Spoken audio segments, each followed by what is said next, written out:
La Suisse est un pays paisible, montagneux où il fait bon vivre. Sa réputation et son impact sur le monde et sur l'Occitanie sont incommensurables. Bien sûr, tout le monde citera la qualité de ses horlogeries ou de ses chocolats. Pourtant, des artistes et des scientifiques majeurs suisses transformèrent également le monde, comme Jean-Luc Godard, Jean-Jacques Rousseau, ou bien les mathématiciens Euler et Bernoulli qui sont encore étudiés au lycée. Ces génies suisses appartiennent à la grande histoire du monde avec un H majuscule. L'impact de la Suisse ne se limite pas à cela. Elle a aussi touché la petite histoire, celle qu'on ne trouve plus dans les livres, et qui pourtant réchauffe le cœur de chacun de nous, et surtout des Occitans. Je vais vous présenter l'histoire de Madame Monique.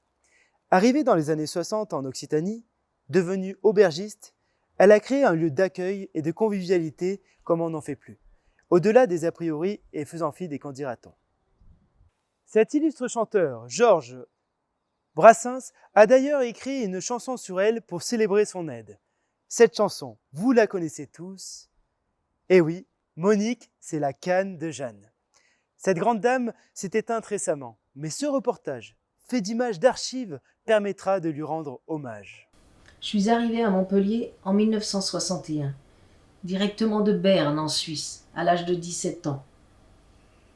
Dieu, au début ça n'a pas été facile. J'avais pas un sou. Mais j'ai quand même réussi à me faire embaucher par l'aubergiste parce que j'étais mignonne. Et je ne supportais pas le chenille, la pagaille. Mais tout a changé quand elle a repris l'auberge. Là, vraiment, elle a commencé à devenir célèbre. Ouais. Même au-delà de la région. Quand on allait à Toulouse, on visitait la place du Capitole. Quand on allait à Montpellier, on visitait Madame Monique. Les clients, ils demandaient toujours après moi. Et ils laissaient des bons pourboires, hein. Oui, car Monique, c'est un peu une féministe avant l'heure qui a su s'élever contre les préjugés et tenir son affaire comme elle entendait. Monique une capitaliste? Monique une communiste? Je vous laisse en juger, mais c'était bien plus que cela. Toutes les classes sociales venaient pour partager un petit peu de chaleur humaine. On s'en fichait de parler avec un avocat, un artiste ou un boulanger. Madame Monique, elle regardait pas l'âge ou le sexe des gens. Vieux, jeunes, femmes, hommes, ou même des personnes du troisième sexe, comme on disait à l'époque. Il y avait un espèce de lien entre nous deux. Non, mon seul regret, c'est de ne pas l'avoir connu plus tôt. C'est pour ça que, dès qu'il a eu l'âge, j'ai amené mon fils. Ah, je remercierai jamais assez mon père de m'avoir fait connaître Madame Monique et ce lieu. C'était formidable de débuter dans son entourage. Et Madame Monique m'a tout appris. À chaque fois qu'on allait à son auberge, on disait on va en Suisse. C'était un code entre nous. Ah, c'est sûr. C'est grâce à elle que j'ai découvert à l'époque que j'aimais autant les hommes que les femmes. Pourtant, j'avais vu du pays. Vous repartiez jamais déçu avec Madame Monique.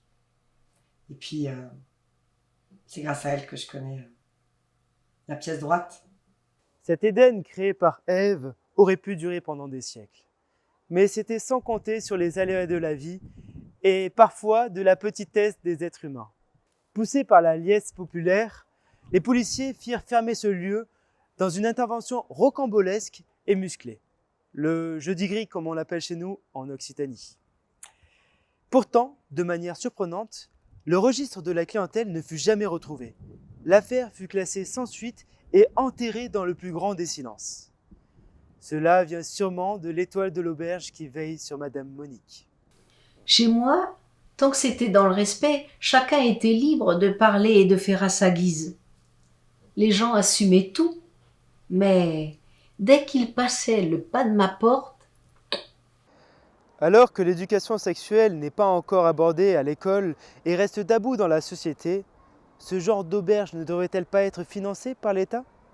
Ne devrions-nous pas suivre l'exemple de la Suisse et garder ces précieux enseignements de Madame Monique ? En tout cas, ce qui est sûr, c'est que ceux qui ont connu ou vécu ces soirées ne l'oublieront jamais et se lèvent tous pour nous dire Merci Madame Monique.